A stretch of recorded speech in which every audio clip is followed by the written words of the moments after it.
E estamos aqui com convidados. Primeiramente, o amigo que vai se apresentar aqui no microfone do Giro pelos Blogs. Bom dia. Quem és? Bom dia, Marcelo. Bom dia, ouvintes. Uma honra, um prazer estar aqui com vocês. Chegar aqui de manhã cedo, ver essa serragem aí Tava bonita a neblina. Meu nome é Paulo Biratã. Eu sou o diretor do Sintep, Sindicato dos Trabalhadores de Educação do Estado de Pernambuco. E também sou diretor da CUT, Central Única dos Trabalhadores. E o amigo? Bom dia, Marcelo, patriota. Bom dia, Paulo Biratã. Margarida, nossa coordenadora aqui regional do Sintep. Eu sou Eleújo Araújo, sou pernambucano, mas estou presidindo a Confederação Nacional dos Trabalhadores em Educação, a CNTE, que tem sede em Brasília. E ali, hoje ela é fotógrafa, viu? Hoje ela está de fotógrafa. É minha amiga Margarida de Zé Noé, que aqui a gente sabe é assim, né? Margarida de Zé Noé, da minha ilustríssima e querida Itapetim. E para quem não sabe, a gente passou parte da infância lá, em Itapetim. Ela, Marquinho, Mussi, os meninos tudo. Depois vieram para aqui, para São José do Egito, não acredito, nos anos 70, né? E vieram para cá. E a gente é amigo, Derna, tem Estrelinha, um amigo meu lá de Itapetim, que ele é torcedor do Palmeiras. Eu digo, ô Estrelinha, tu morava lá no sítio, tu torcia pelo Palmeiras como isso? Derna de 70, pelo rádio. É. Então a Margarida eu conheço, Derna de 70, ela, Marquinhos, os meninos, e é uma batalhadeira, uma lutadeira. Eu, Paulo, fui professor também, viu? E uma vez professor, nunca deixa de ser professor. Deixa de ser, não. 10 anos. Entranha. 10 anos professor em São Paulo. Trabalhei lá numa escola em São Paulo, no Instituto Alvorada, hoje Alvorada Plus, lá no Campo Limpo. Fui professor 10 anos por lá.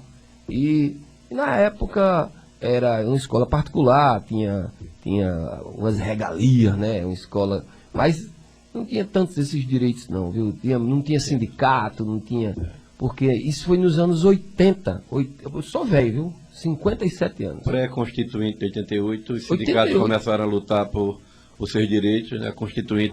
A Constituição de 88 garantiu isso. Mas eu rodei essa região aqui, viu, Marcelo? Então você estava falando aí do passado. Eu rodei essa região há mais de 27 anos atrás, na época que Ana Salviano, né, era coordenadora geral aqui.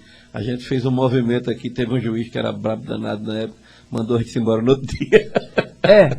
Interessante, né? Eles são tudo bravos com a caneta. Né? Vá-se assim, embora, não quero ver vocês aqui não. Já tinha os Sérgio Moro da vida por aí. Rapaz. Mas assim mesmo. Mas a luta, agora vamos qual a razão dos amigos estarem aqui no Pajeú, que não é apenas São José do Egito, é o Pajeú. Qual a razão?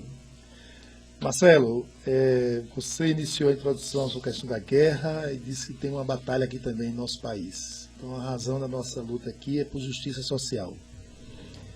Então eu queria dar um forte abraço a todos os ouvintes que acompanham aqui o nosso programa e dizer que estamos aqui para adaptar a educação pública, que é uma política fundamental no processo de formação cidadã do nosso povo.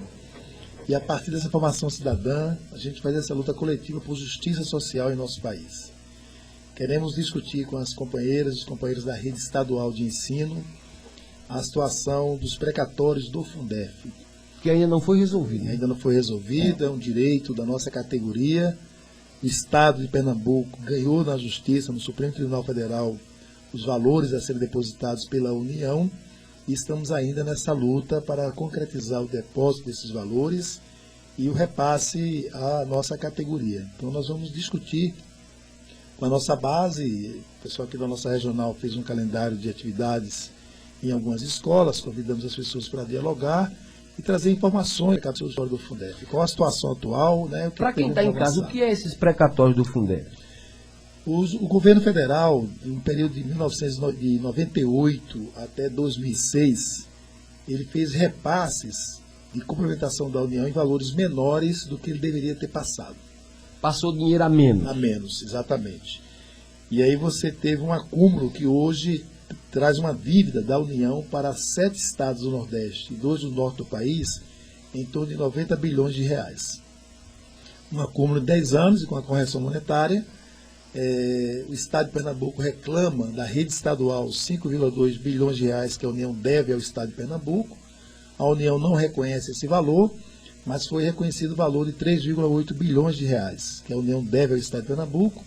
E neste a União reconhece 3,8, mas o total é 5,2. E pelo STF, né? Foi o STF que... É a última instância, né? É a última instância. E o governo federal tem este ano para depositar esse valor por determinação. Não ainda este valor, que é esse detalhe que nós vamos trabalhar com a nossa categoria. Além disso, vamos trabalhar também com a rede estadual a questão do SACEP, o Sistema de Atendimento à Saúde das servidoras e dos servidores públicos, que não são só da educação, mas todos os servidores públicos do Estado que têm atendimento pelo SACEP, nós também estamos tratando desse tema e aí convidamos as companheiras e companheiros para participar dessa nossa agenda, tomar conhecimento do que acontece com o SACEP e ver como é que nós vamos atuar para garantir o bom atendimento à nossa saúde.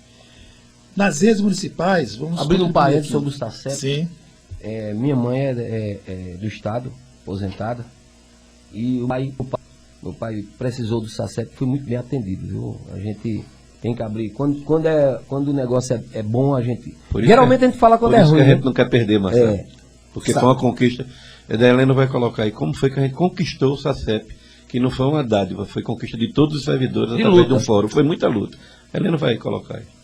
Então, muita luta, sim, porque nessa luta, né, nessa ação nossa, todo o país por justiça social, nós tivemos todo um debate de reformas que são feitas na Constituição Federal que muitas vezes nos prejudicam. E nós tivemos uma reforma administrativa lá em 1998, né, que trouxe um prejuízo ao conjunto de servidores públicos em todo o Brasil. E aqui em Pernambuco, a tendência era acabar com o nosso antigo IPSEP, que atendia, tinha um sistema, né, de saúde, o hospital, os 12 ambulatórios, todo o de saúde que já existia. E a ideia era desmontar tudo isso, entregar a iniciativa privada e colocar as 190 mil vidas que atende hoje o SACEP dentro do SUS. Um SUS que ainda não está preparado e equipado de forma adequada. Hoje ainda não está preparado, imagina há 25 anos atrás. Exatamente. Então essa preocupação foi grande. Então a iniciativa da CUT, a Central Única dos Trabalhadores, na época nós tínhamos um bancário que era presidente, o companheiro Jorge Pérez, estava na Secretaria-Geral daquele período, iniciamos um debate com o governo do Estado para encontrar uma solução para garantir que a estrutura hospitalar que já existia e atendia os servidores fosse mantida. E todo esse debate construiu o SACEP, né, um sistema de atendimento à saúde dos servidores públicos, já tendo a estrutura de hospitais, ambulatórios, né, atendimento, que hoje faz o atendimento na sua rede própria e na rede também credenciada. E esse conjunto aí de atendimento na rede credenciada, ele aumentou e aumentou a dívida. Então nós estamos aí com dificuldades de atendimento por conta da dívida que o Estado tem para com a rede credenciada. E o Estado se comprometeu também a organizar a estrutura da rede própria e até o presente momento não fez de forma completa. Então o hospital também tem algumas deficiências que precisamos corrigir. Por isso estamos mobilizados, porque temos um sistema de atendimento à saúde que consideramos fundamental, né? O seu depoimento, e também tive a oportunidade, minha mãe também é servidora pública, nós somos usuários de SACEP, e ela também teve um momento que precisou, que estava com leucemia, precisou e foi bem atendida e deu cobertura necessária e hoje está curada. Né? Esse processo está aí curada. É isso que a gente diz para a categoria, para a sociedade. Para a categoria, o SACEP é importante, tem um sistema diferente de atendimento aos servidores que cuidam da saúde da população pernambucana. Né? E para a população é importante essa estrutura, porque você não coloca mais vidas dentro do SUS que precisa de financiamento. Então é um processo de ajuda mútua que precisamos mobilizar coletivamente para manter o sistema funcionando. E ainda vamos, Marcelo, aqui discutir e contribuir com o nosso sindicato aqui de São José do Egito, né, com a companheira Rosângela, que é a nossa presidente, e a Lucivanda de Tuparetama, também vamos ter diálogo por conta da questão de piso e carreira dos nossos profissionais de educação municipais. E o plano de cargos e carreira. O plano de cargos e carreira, o piso salarial dos professores e das professoras.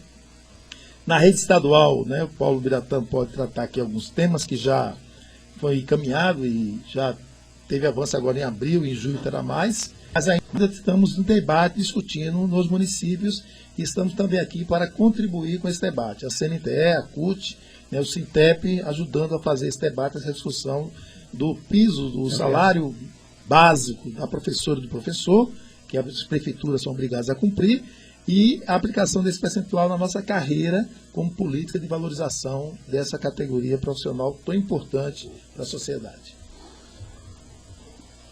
Só pegando a deixa de Helena sobre a questão do piso, né, o piso salarial é uma questão tão importante. Você vê que ontem o Congresso Nacional, né, à exceção do partido chamado Novo, que só tem de nome Novo, é velho, é um partido velho que pensa não do ponto de forma pejorativa, mas pensa não como velho de uma forma pejorativa, mas velho nas ideias de avanço, de garantias, de direitos, né? Mas foi uma vitória dos enfermeiros e dos técnicos de enfermagem ontem maravilhosa em conseguir um teto, um piso, aliás. E o que é o piso salarial, na verdade? Como você falou, se hoje é ruim, antes era pior. Professor, professora, a professora mesmo tinha que receber um bônus para completar o salário mínimo. Né? E você tinha salários mais diferenciados na região do país. Se uma região fosse melhor, pagava melhor. Se a região se dissesse que era mais pobre, recebia menos. Então, o piso ele veio unificar minimamente um salário. Hoje quem paga melhor é o Maranhão, né? Um dos que pagam melhor. O Maranhão tem uma característica que a gente acha importante. Na remuneração final, o valor, mas aí, lamentavelmente, ainda não fizeram uma coisa que é preciso lá, né? Que parte do salário que não é ativo entre para o vencimento, porque é gratificação. Aí são gratificações. Um pedaço é gratificação. O bolo é bom, mas não é... O bolo é bom, mas justamente, não é... porque aí tem que ser uma política de Estado, não de governo. Porque se o governo sair, poderá um outro que entrar querer mexer nessa gratificação, né? Então é importante... Nesse ponto que o Paulo está levantando, é importante a gente tratar aqui, principalmente em São José do Egito. Nós vimos aqui quase um panfleto da prefeitura contra as professoras e os professores. É importante que os ouvintes entendam que a nossa categoria ela tem características que precisam dessa política de valorização. Ter um piso mínimo é importante. O prefeito coloca um panfleto como se o valor mínimo colocado já é muito. Não é. Primeiro que entre as categorias profissionais dentro dos serviços públicos, o nosso salário inicial na carreira tem uma diferença de 25 vezes do maior salário que tem no serviço público. Então, isso é uma característica que todos os setores do serviço público, os piores salários são dentro da educação, dentro da saúde. Nós temos uma lei nacional, que é a Lei do Plano Nacional da Educação, na sua meta 17, que diz que até 2020, o salário médio da professora deveria ser equiparado com o salário médio de outros profissionais com a mesma formação e carga horária. Nós fechamos 2021 recebendo 69% dessa média. Ou seja, ainda falta 31% que deveria ser coberto em 2020. Então não foi cumprida essa meta do Plano Nacional da Educação. E a Organização, né, de Cooperação para o Desenvolvimento Econômico, a OCDE, que não entendemos porquê, ou entendemos sim porquê, ela é responsável por avaliar a educação, com o PISA, que é uma avaliação internacional que avalia os nossos estudantes do ensino médio. Então, essa organização fez uma pesquisa em 40 países sobre salário de professores e professoras. E o último lugar foi do Brasil. É o país que paga o pior salário a professoras e professores. Então, o que nós lemos aqui no panfleto da prefeitura foi terrível, porque ataca uma profissão que precisa de uma valorização, e essa valorização passa pelo valor mínimo do piso e desenvolvimento na carreira. Dentro de uma proposta que a prefeitura coloca, que não trata da primeira parte, que é a transparência da receita dos recursos da educação dentro do município. Muitas vezes a prefeitura coloca um argumento para a sociedade em cima do Fundeb, que é um fundo que financia a educação básica. Só que o fundo que financia a educação básica é uma parte do todo, que é 20% que a educação tem direito de impostos. Então, essa transparência não é colocada na mesa para negociação, nem colocada para a população. Mas agredir a categoria que cuida das crianças e é responsável pela formação cidadã, nós também não admitimos. Por isso estamos aqui também fazendo esse combate. Depois, uma pergunta para os dois. Após o golpe da presidenta Dilma, que Michel Tenebroso entrou, isso piorou muito, né? Muito. O nível de corte de verbas da educação de Temer para cá atingiu as cifras estratosféricas de milhões e milhões de reais. Corte, retirada de direito, né? Inclusive não levando em consideração as metas, as 20 metas do Plano Nacional de Educação, entre elas a questão da valorização, a questão de desenvolvimento, a questão de estrutura. Foi tirado muito dinheiro, né? Essa coisa das escolas militares, né, que seriam de estruturas que poderiam ser aproveitadas para a rede normal da estrutura do ensino básico no Brasil.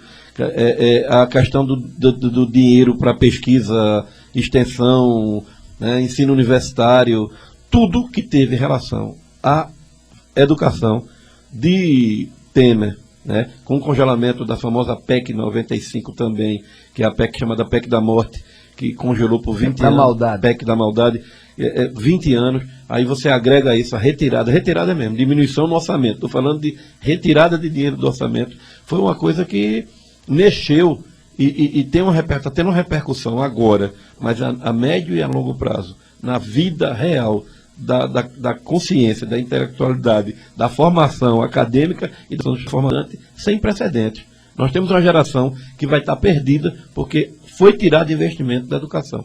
Né? E esses 2 anos Marcelo, pandemia... me permita, isso é uma coisa, só para concluir o raciocínio bem rapidinho, isso é uma coisa que é muito ruim, porque assim, aquele que tem dinheiro no Brasil mesmo, dinheiro que efetivamente, não é a classe média que fica aí louca, porque eu estou falando de dinheiro, está colocando seus filhos em escolas que pagam 5, 6 mil por mês, então você dá uma disparidade entre a formação de um filho da classe trabalhadora, que tudo bem se o cara tem dinheiro para pagar uma escola de 10 mil, mas que aquela escola pública tem que ser de qualidade para ele concorrer minimamente em condições de igualdade, isso vai desaparecer, e está desaparecendo a cada dia. E um detalhe, o que eu vejo também, quando você vê o nível das escolas pernambucanas, em detrimento a outras escolas de outros, a gente ainda está a escola pública pernambucana, principalmente o 2º grau, a gente vê aqui o Oliveira Lima, vê a ETSL Siqueira, que vem alunos da Paraíba para estudar aqui, ainda é um bom nível, mas imagine quem está lá na Paraíba. Excelente debate. Eu queria que a Helena falasse sobre essas escolas integrais e o resultado dela. Na Paraíba. Aí você vê hoje a entrada do aluno na faculdade, mas assim mesmo por causa das cotas, por causa de uma série de coisas boas que foi feita ali no passado, e dá para entrar o aluno. Mas você vê que o aluno filho do rico, não é nem do rico, da classe média alta, ele leva uma vantagem grande. Marcelo, exatamente. Marcelo, nós trabalhamos a educação como um dos direitos humanos. Então nós afirmamos que não dá para ter... Como um direito à água, como um direito ao alimento, né? Então não dá para você garantir a educação com a criança ou jovem passando fome. Então, de Temer para cá, né, colocou o Brasil de volta no mapa da fome. Então isso mostra que o golpe foi terrível, né, contra a nossa sociedade, nossa população. Os dados mostram que em 2014 o índice de desemprego era 4%. Hoje beiramos mais de 12% de desemprego. Chega a dar 13%. Chega a dar 13%, porque como é que você garante a educação sem emprego, sem renda, sem condições de fazer esse trabalho? Então, esses elementos é importante para que as pessoas entendam que o golpe de 2016 foi muito prejudicial para todo o povo brasileiro. Nós precisamos, de fato, reverter esse processo. Acompanhado de uma ideia colocada, né, de competição dentro do espaço da educação e de tempo integral, como foi a escola de referência aqui, que não casa com a sociedade que nós desejamos. Você faz uma referência à escola de tempo integral, que tem uma condição melhor de estudos, mas educação é um direito de todas as pessoas. Infelizmente, tanto a escola de referência quanto o novo ensino médio, que a partir de 2017 foi também imposto por medida provisória, quando Mendonça Filho era ministro, ele é excludente. Ele é excludente. Ele é excludente. Basta ver os dados. Se você pegar os dados do IBGE, se pegar 2005, quando foi implantada aqui a primeira escola de referência, o ginásio pernambucano, que tinha 2.200 estudantes, ele foi reduzido para 300 estudantes naquela escola. Eles tiveram que fazer um prédio outro para tentar colocar lá, botaram o nome também de ginásio pernambucano, lá na Cruz de Cabugá, no Recife, lá na capital. Mas se você pegar os dados do IBGE 2005, 2015, em 10 anos, aumentou o número de jovens de 15 a 19 anos que nem estudam e nem trabalham. Nessas mobilizações que estamos fazendo, estamos escutando o diretor de escola. Estou perdendo meus jovens, meus alunos. Porque esse novo ensino médio traz a escola tempo integral, que funcionava em 3 turnos. Quando você traz tempo integral, não cabe todo mundo lá dentro. não teve mais salas construídas, não foi contratado novas pessoas. Então os alunos não cabem todos lá dentro, e outra parte precisam ajudar a família a buscar o alimento. Então, olha, professora, eu não posso ficar aqui, diretora, o dia todo na escola, eu tenho que ajudar minha família a cuidar do E não alimento. tem turno noturno. Não tem, e não tem turno noturno, não dá conta disso. Então, você criou uma escola de qualidade, que você se referiu, mas excludente. Mas excludente. E esse tipo de sociedade nós não queremos. Nós queremos a escola que caiba todo mundo. Uma escola que garanta. Marcelo, nós tínhamos, antes da pandemia, 80 milhões de pessoas com 18 anos de idade ou mais que não concluíram a educação básica. O ano passado nós perdemos 1 milhão de matrículas na educação básica em todo o Brasil. Então esse número vai aumentar, porque essas pessoas, essas crianças, esses jovens, nós não vamos ter dificuldade de voltar para a escola, né, quando a pandemia. Nós fechamos em 2021 com 67% das nossas crianças de 7 e 8 anos de idade sem ser alfabetizada. Então nós temos aí um trabalho a ser realizado que não pode ser colocado nas costas dos profissionais da educação.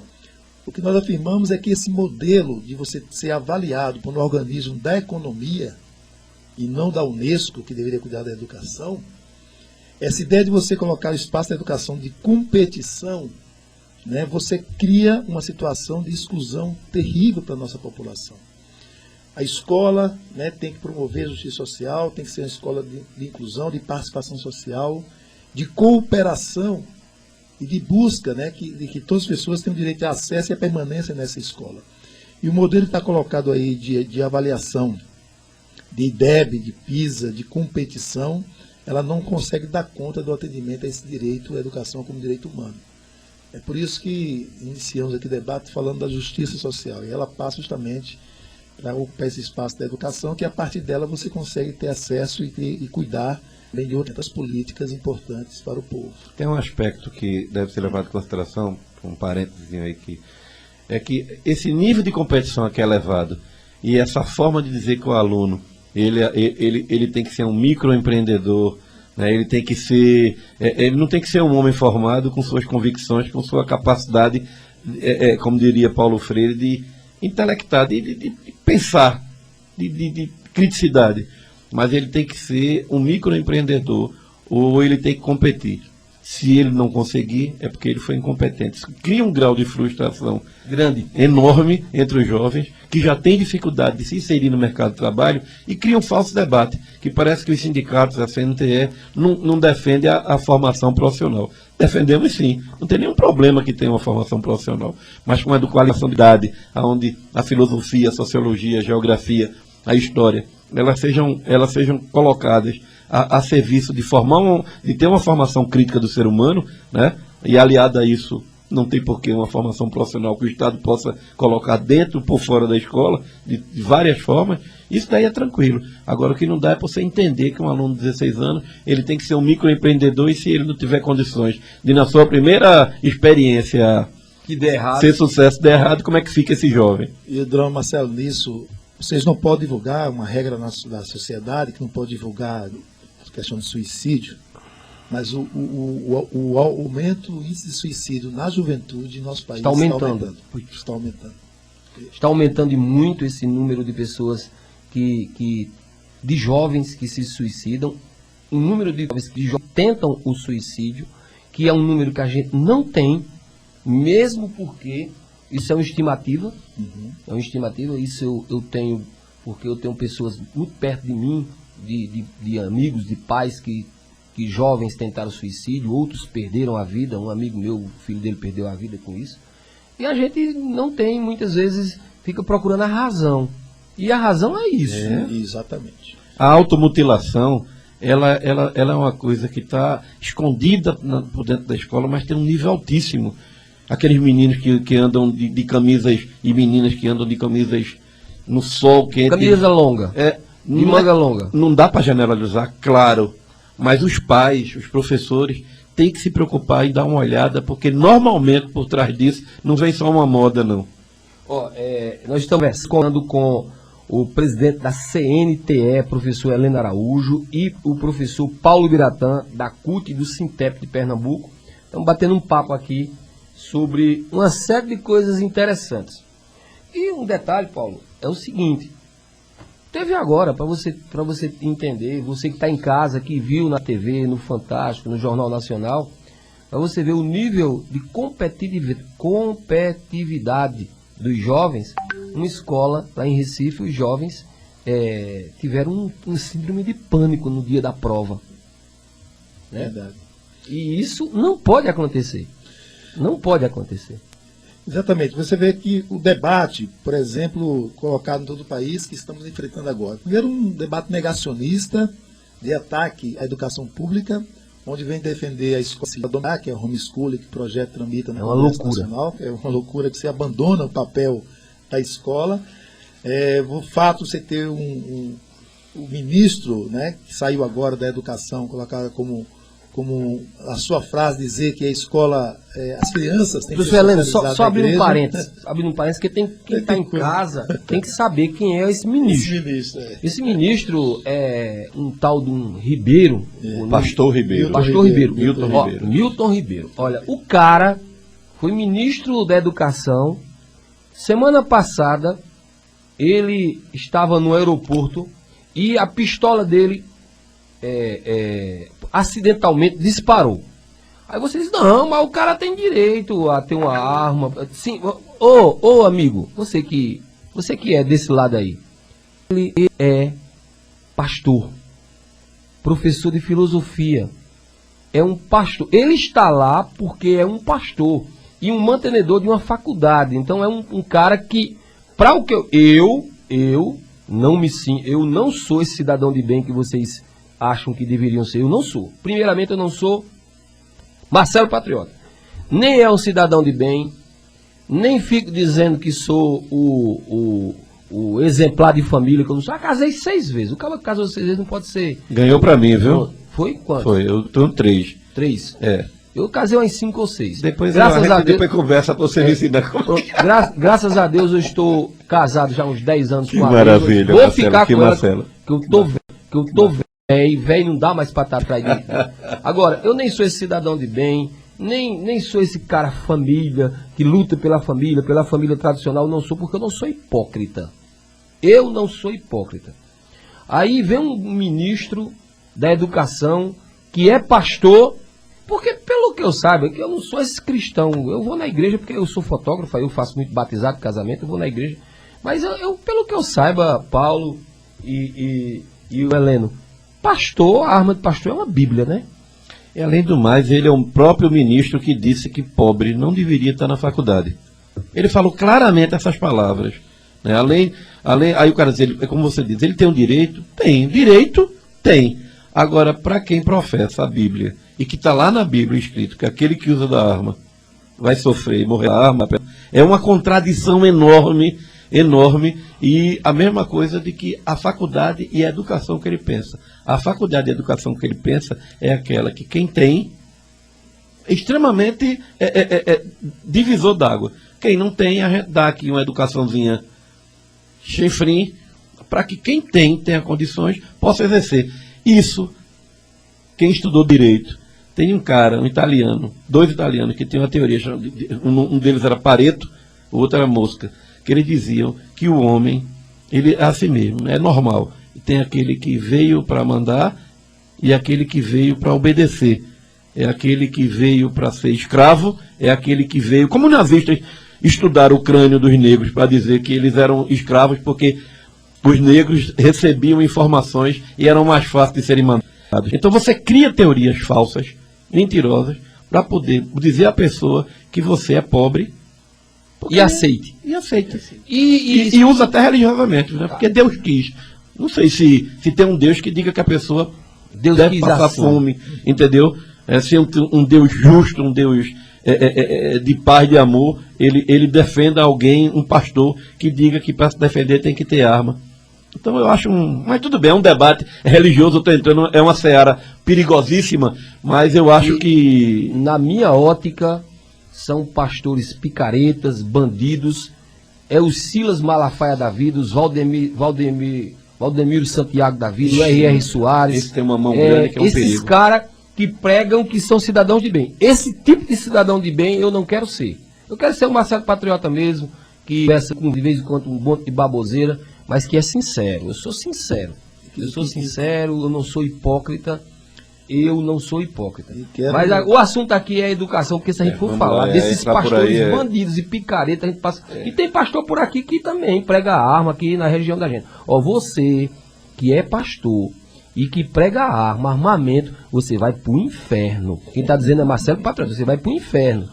De um pescoço e uma pedra amarrada no pescoço. Como dizia minha avó, com tripe e tudo. Com tripe e tudo. Marcelo, eu quero reafirmar que esses pastores que faziam governo paralelo dentro do Ministério da Educação, que não são agentes públicos, são bandidos sim. Quero afirmar isso porque eles estão negando o processo de investigação. Um absurdo o que o presidente da República fez, colocar sigilo na visita de pastores ao Planalto. Sigilo na bandidagem. Esse é um elemento que mostra que, como é que eu vou exigir o sigilo nessas visitas, não quer deixar apurar. Toda a bancada que defende o governo está tentando impedir a CPI, né, uma Comissão Parlamentar de Inquérito no Senado Federal, para investigar o processo. Ora, se temos denúncias, inclusive com a voz do próprio Milton Ribeiro, que era ministro, colocando benefícios para esse grupo de pastores bandidos, depoimentos de prefeitos que estavam trocando verbas públicas, propina de barra de ouro e recursos, isso é bandidagem. Com Bíblia, com a foto deles. Com tudo. Quer dizer, é preciso ter investigação para poder dizer se provar a inocência. Né? E eles não estão nem aí nem para provar a inocência, ou seja, são bandidos se mantêm nesse processo. Então, tem provas, tem denúncia, não tem investigação, são bandidos. Né? E é importante que a gente separe. Nós estamos falando aqui dos evangélicos, estamos falando desses pastores criminosos. Abrindo um parêntese, para depois não dizer que Marcelo Patriota estava falando dos evangélicos, dos crentes. Eu não estou falando dos evangélicos, tem um papel primordial na sociedade. Os pastores das pequenas igrejas do interior, que tem um papel primordial de trazer aquele cidadão que estava no alcoolismo, que estava com a família em problemas da família, aquele jovem que estava, e trazer para a igreja. Esses pastores eu tiro o chapéu. Agora eu estou falando, quando você for falar, Marcelo estava falando dos crentes. Mentira, eu estou falando de Silas Malafaia, de R.R. Soares, desse pastor que foi ministro da Educação, esse bandido, esses outros aí, daquele lá, de Edir Macedo. Aí tem ali o Domínio Santiago do Chapeuzão. Fez da fé uma indústria para enriquecer. Com um avião. A gente respeita quem segue, porque fé é uma coisa que a gente respeita.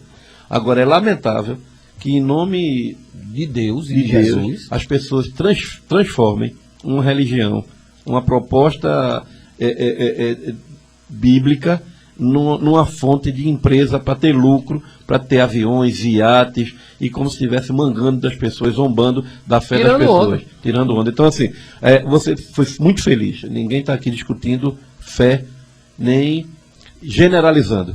A gente está falando de uma questão muito específica que surgiu do ponto de vista da utilização da fé como Bíblia, sociedade anônima. E Bíblia jamais foi sinônimo. Eu vi pastor na televisão falando que uma coisa bem simples, mas por que um pastor ou um padre cobra um casamento? E eu fiquei refletindo, é mesmo, né? Ele disse, o casamento não é uma ação bíblica de Deus. Eu disse assim, como é que eu posso estar cobrando coisas? Aí o outro diz assim, não está cobrando, ele deu porque quis, ele deu porque foi levado, porque o pastor ficou lá na frente dizendo que quem não dá o dízimo, quem não sei o quê, parará, como se a única forma de você atingir um elevado na sua fé só é para o céu se pagar. Marcelo, isso é preocupante demais, né? Quando se faz um levantamento da riqueza nesse país, né? Nós temos a revista Forbes, que publica quem são os milionários do Brasil. A revista Forbes é uma das revistas mais conceituadas do mundo. Forbes, que diz fortuna, riqueza, e ela faz um levantamento das pessoas endinheiradas. Com certeza a gente aqui que está na bancada aqui do Brasil nunca vai entrar. A gente está na revista Pobres. Mas do meu coração você encontrar 5 desses pastores que você citou aí, o Edir Macedo, esse do chapéu lá grande e tudo mais, o R.R. Soares. Eu tenho uma raiva daquele cara. Todos eles estão nessa lista. Estão no Brasil estão. Vendo bilionários, quer dizer, você tem 40 bilionários no Brasil e esses tem pastores... Quase parece que é 5. 5 pastores nessa lista, quer dizer, não cabe, gente. Dinheiro não contabilizado para imposto de renda. Sem imposto. Ou seja, no país que tem gente passando fome, você tem aquele que trabalha com a questão da fé do povo na lista de bilionários. É isso que a gente está falando dessas pessoas, né? Dessas pessoas que é importante trabalhar. Por quê? Marcelo falou, mas estamos falando aqui de educação. Sim, mas essa atitude dentro do Ministério da Educação afetou a creche da criança aqui no município. Porque ali eram recursos que vinham para a escola, para a creche, para o ensino fundamental, que chegaria nos municípios para investir na educação. Esse dinheiro foi desviado. Esse dinheiro foi tirado parte dele para o bolso desses pastores, né, que tiveram essa mal conduta, para levar o dinheiro público para a questão privada. Então é disso que estamos reclamando, porque são recursos da educação que devem voltar para a educação. Por isso que é importante que todos nós possamos pressionar os senadores para abrir a CPI, fazer com que sejam punidos se forem culpados e devolvam o dinheiro das nossas crianças, dos nossos jovens nas escolas municipais. Interessante, um debate que a gente for conversar, a gente vai passar até umas 10 da manhã. Educação é... Se a gente fosse pegar, Marcelo, as 20 metas que foram constituídas no Plano Nacional de Educação, e a gente fosse aqui dividir uma a uma e ver a importância do que significa o cumprimento dessas metas, se a gente tivesse atingido pelo menos 60%, Heleno, a gente estaria em outro patamar. Verdade. Né? Como a Constituição de 88, se a gente tivesse seguido a risca, a Constituição de 88, depois que acabou, ela começou a ser retalhada, porque os patrões nesse país jamais aceitaram que trabalhador tivesse salário justo, férias, salário mínimo. Gostava do salário mínimo quando ele era $80. Quando ele passou para 250 na época de Lula, começaram a reclamar. 375. Né? Eu digo isso direto por aqui, Heleno e Paulo, e os cabas tem caba que não entendem. Como é que era? Eu digo, olha, porque é difícil fazer essa conta para quem não quer entender. É muito difícil. Inclusive, um amigo meu que está me ouvindo lá, nos ouvindo lá em Itabira, mandou dizer aqui os itens porque Bolsonaro vai ser eleito no primeiro turno. Eu digo, tá certo, eu vou ler para você. Pode deixar que eu vou ler aqui. Mas leia. Não, aqui eu só... A gente vai dizer tudinho. É que ele fez uma lista de muita coisa, muito fake news aqui. Ele deve estar com o horror de mim por lá. Mas veja, é muito complexo a gente conversar justamente sobre isso, porque é muito subjetivo. Quando você diz, olha, o salário mínimo na época de Lula e Dilma chegou a $375. Aí quando você soma ou multiplica esses $375 pelo dólar de hoje, vai dar aproximadamente R$2.000, R$2.100. Aí a pessoa diz, e por que não é R$2.100 hoje? Aí você tem que voltar. Para explicar o certo mesmo, tem que ser um método professoral, como diz o Matuto. Um quadro, você colocando para a pessoa entender. Mas aí muita gente às vezes não entende. Aí quando você explica tudinho, ele se convence, ele diz, mas não está assim por causa de Lula. Aí a gente diz assim, não, mas lembra que um gás de cozinha era R$30, 35, agora está 105. Que a gasolina aumentou 220 vezes de Temer para cá. Né? Que o salário mínimo, o poder de compra dele, que 1 litro de óleo de cozinha a 20 contas. É quase R$16. Quase R$20. Quer dizer, então as pessoas não estão podendo colocar óleo na carne, não estão podendo assar a carne e não tem carne para comer. Ainda bem que eu estou jantando na casa de mãe. O prejuízo da a questão do golpe lá em 2016 virou também a participação social na elaboração de políticas públicas. Você vê, durante o período do governo Lula, do governo Dilma, nós tivemos diversas conferências em todos os temas, inclusive da educação. Eu lembro isso porque é esse debate permanente, esse diálogo direto com o governo que vai formulando políticas e alcançando esses valores que você acabou de citar. O salário mínimo, por exemplo, foi construído uma mesa de negociação com as centrais sindicais e com o presidente Lula diretamente. Acho que o Saulo aqui no seu comentário mostra isso, essa capacidade dele dizer, e isso é verdade, que no governo do presidente Lula todo mundo ganhou. Né? Quem era rico lá conseguiu ganhando também, mas quem era pobre também ganhou. Então, reduziu a diferença de ganho de rico para pobre, mas todo mundo trabalhou. E a negociação com as centrais sindicais, na perspectiva de ter um reajuste anual do salário mínimo com R$1 e trabalhar a questão da tabela do imposto de renda, deu as condições de chegar aos $375, que se essa política fosse mantida, o salário mínimo seria maior hoje. É importante esse processo. Agora, o que houve foi uma interrupção no diálogo, na construção. Porque o salário mínimo era assim, porque quem está em casa tem que entender, às vezes a pessoa está nem... Veja, o salário mínimo, todo ano ele é acrescido à inflação do ano anterior. A inflação esse ano deu 10%. Então, o salário mínimo acresce 10%. Mas na época de Lula, o que roubava, que eles diziam. Na época de Lula, acrescia também o PIB e o crescimento econômico, o produto interno bruto, o crescimento econômico do país.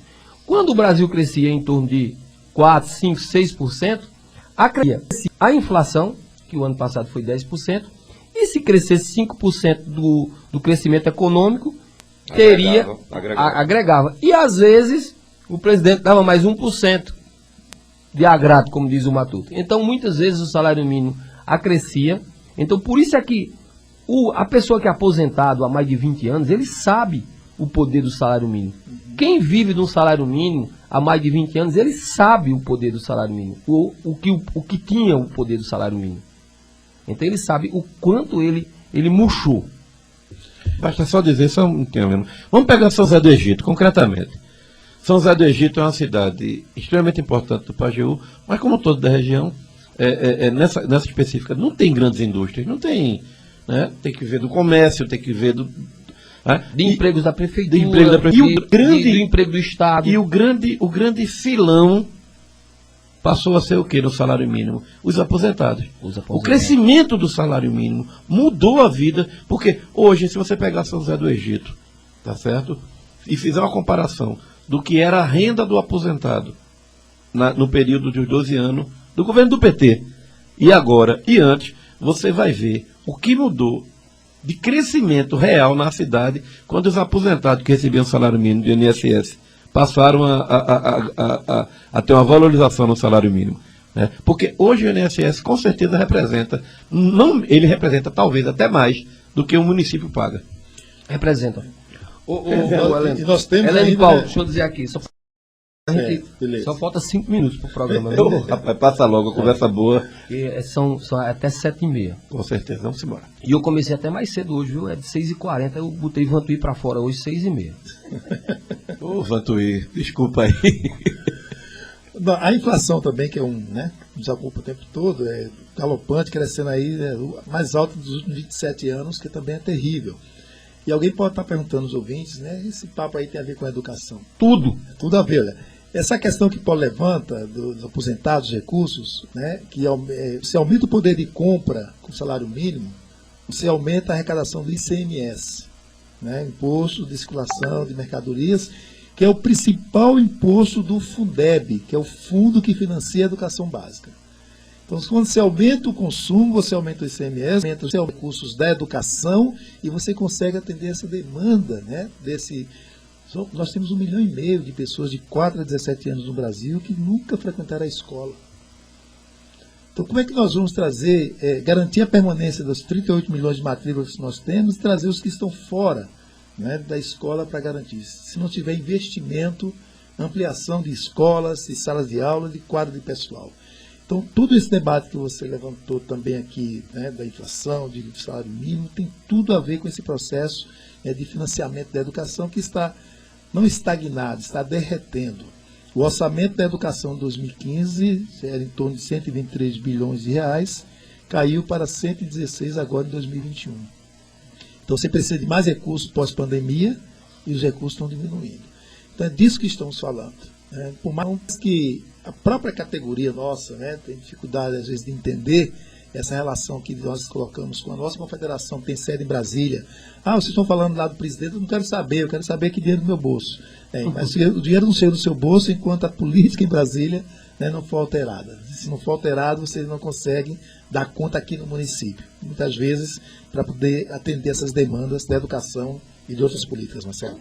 E vocês daqui vão para onde? Qual é a agenda de Paulo e de Heleno? Margarida é a que é a dona da nossa agenda. Ela vai botar a gente para ir em Tuparetão. Mas diz, Margarida, porque Margarida, aí ela é a... Eu quero ouvir sua voz. Margarida é a nossa orientadora aqui. É o Uber. É ela que decide. O que ela mandar hoje... Bora lá. Daqui a gente vai para uma atividade no Sindicato Municipal, né? Junto com a professora Rosângela, aqui próxima à prefeitura. Sim. Rosângela, a professora Rosângela, mas aqui do município, né? Funcionária. Ela nasceu lá, mas é funcionária aqui. Isso, e ela é a presidente, né? Do Sinteg. Uma batalhadora. Presidenta. Uma batalhadora. Em seguida, a gente vai fazer umas atividades lá em Tuparetama com o Sindicato Municipal de Tuparetama, o Sinteg, da professora Lucivanda, é a presidenta. E nas 2 escolas estaduais, conversar lá com os trabalhadores das 2 escolas.